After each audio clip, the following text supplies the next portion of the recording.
Lectura del Santo Evangelio según San Mateo.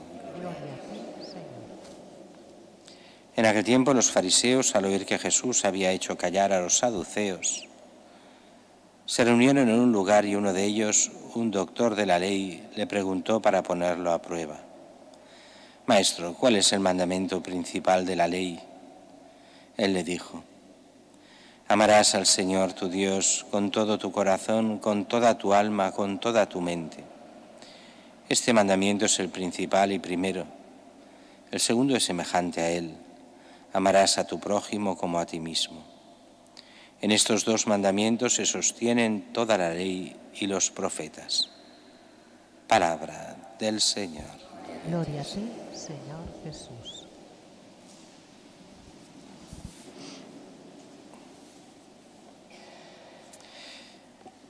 El Evangelio de hoy, que presupone que antes ha habido otro texto, que es famoso cuando hay una diatriba con los saduceos. Los saduceos eran como una secta dentro de los judíos que solo aceptaban el Pentateuco, o sea, los 5 primeros libros de la Biblia, y no aceptaban ni los libros históricos, ni los proféticos, ni los sapienciales. Y estos pues no creían ni en el cielo, ni en la vida eterna, ni en los ángeles, ni en nada de esas cosas. Y Jesús les desmontará todo aquello, haciéndoles ver ya cómo en el mismo libro del Génesis ya de alguna forma se empieza a hablar de todo ello y de la vida eterna, el Dios de vivos, no de muertos, el Dios de Isaac, de Jacob, de Moisés.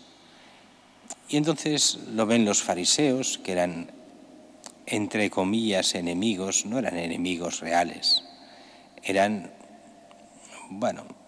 de dos facciones diferentes, pero no es que fuesen en sí enemigos. De hecho, el mismo Sanedrín habían fariseos y saduceos. Los sacerdotes del Antiguo Testamento, la gran mayoría eran saduceos, aunque no todos. Pero la buena fama se la llamaban los fariseos. Los saduceos ante el pueblo no tenían muy buena fama, que digamos.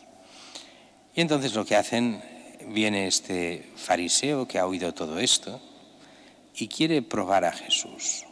Probarlo puede tener dos significados: uno en el sentido negativo, que sería desmontar a Jesús, hacer ver que pero el otro tiene el sentido bueno, a ver si realmente lo es el Mesías, a ver qué es lo que realmente dice, a ver si vale la pena lo que dice. Y así le hace una pregunta: Maestro, ¿cuál es el mandamiento principal de la ley? La pregunta es muy judía de la época. Los judíos de la época, incluso posteriores, incluso hasta nosotros, discuten mucho sobre este tipo de preguntas. Había más de 600 mandamientos en la ley antigua. A ver, ¿cuál es el principal? Una forma de decir, a ver si tú sabes de estas cosas o no sabes. Y entonces Jesús, si os fijáis, no habla de los 10 mandamientos antiguos, sino que da 2 mandamientos que los coge del Antiguo Testamento, pero que son plenamente válidos para nosotros, y nosotros decimos que son de Jesús, aunque vienen del Antiguo Testamento, así como están escritos. Responde Jesús de una forma única. A un mandamiento le pone 2. El primer mandamiento es doble: amarás al Señor tu Dios con todo tu corazón, con toda tu alma, con toda tu mente. Este mandamiento es el principal y el primero. Y el segundo es semejante a él: amarás al prójimo como a tu prójimo como a ti mismo. Estos 2 mandamientos sostienen toda la ley y los profetas. Y si os acordáis, cuando hacíais la catequesis de niños, se nos decía con toda razón los 10 mandamientos, y estos se resumen en 2: amar a Dios sobre todas las cosas y al prójimo como a ti mismo.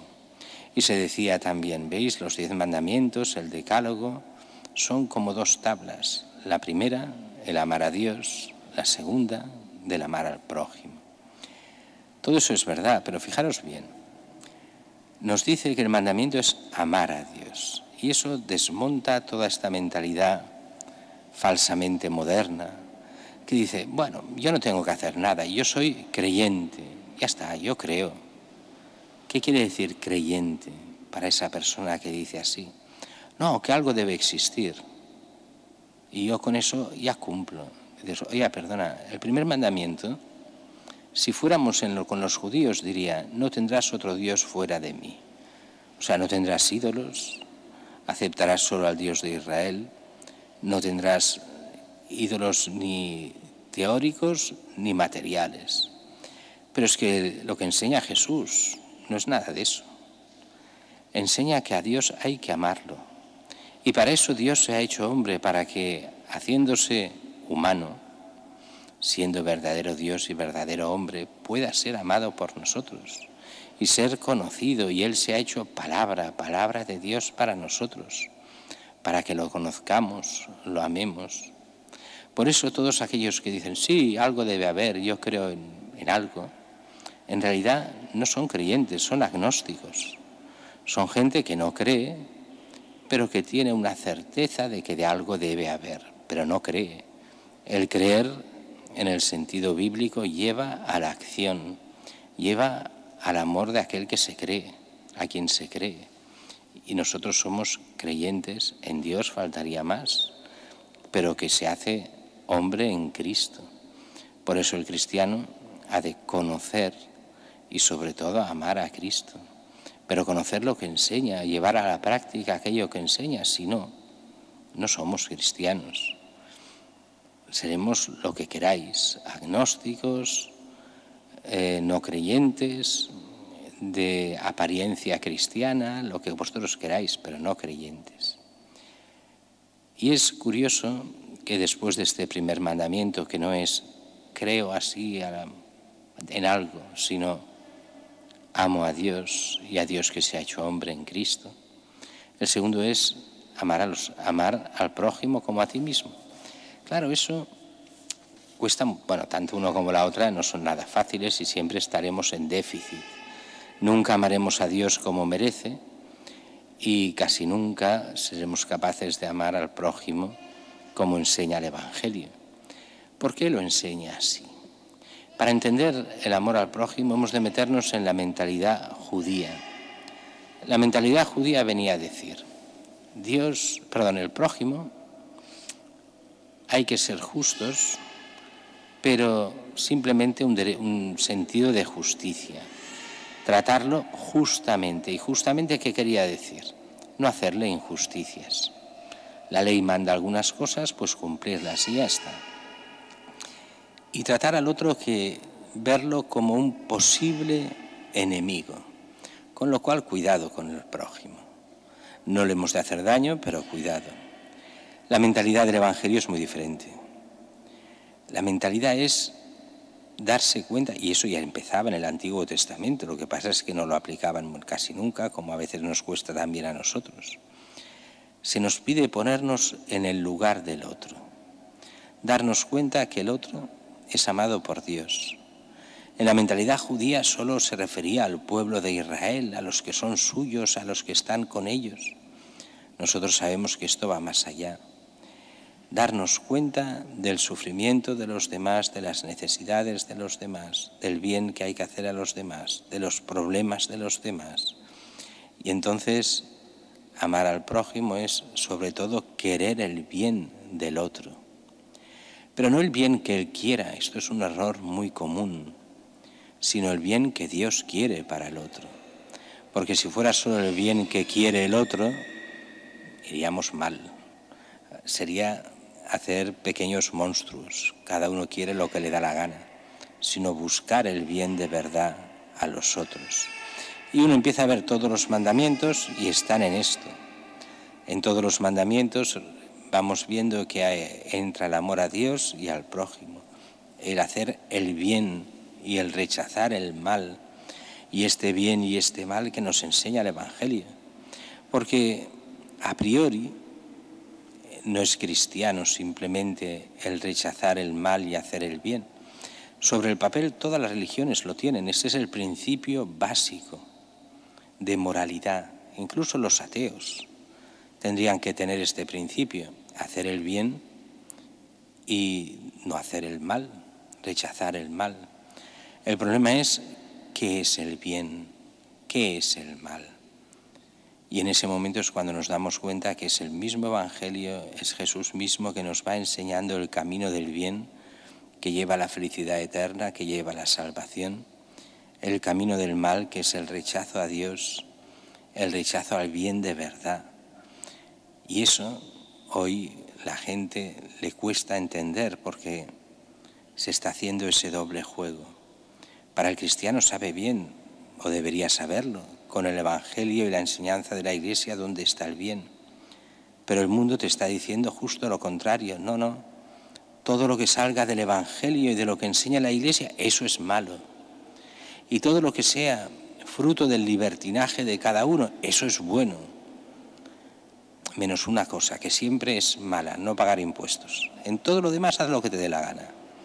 Pero, sobre todo, no tengas principios, sino que tus principios sean hacer lo que a ti te conviene. Claro que no se dice así, pero es lo que se da a entender. Claro que no se dice, todo lo que digan la Iglesia está mal, todo lo que diga Dios está mal y todo lo que vaya contra Dios está bien. Claro que no se dice así, pero se actúa de esta forma.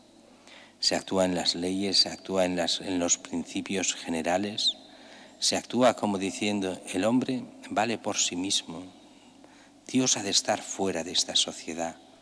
El bien lo deciden los estados, el bien lo deciden las ideologías de cada momento. Y dices, no, eso es el pecado, eso es el mal. El alejarse de Dios realmente, el buscar solo el propio egoísmo, el dejarse llevar por todas las ideologías, como repetía ayer mismo el Papa, hablando de esas ideologías que destruyen la patria, la nación, el país, que destruyen el bien, aún pensándose que lo hacen. Y las ideologías, por desgracia, hoy están tan metidas en todo lo que es la política y la sociedad, que muchos ni se dan cuenta en nada y están ideologizados.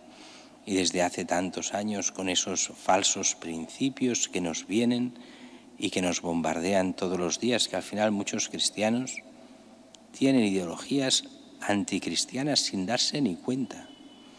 Y entonces empiezan a criticar la Iglesia de forma durísima. ¿Por qué dice eso? ¿Qué es ideología lo que tienes? Que te ha entrado hasta el final, que ya no ves lo que enseña Cristo. Solo ves lo que te enseña la televisión, lo que te enseñan los ideólogos del momento. Conviértete a Cristo, conviértete al Evangelio. Ama a Dios y al prójimo como nos enseña Cristo. Abre el corazón a la gracia para que de esta forma seas hijo de Dios y entres en la vida eterna.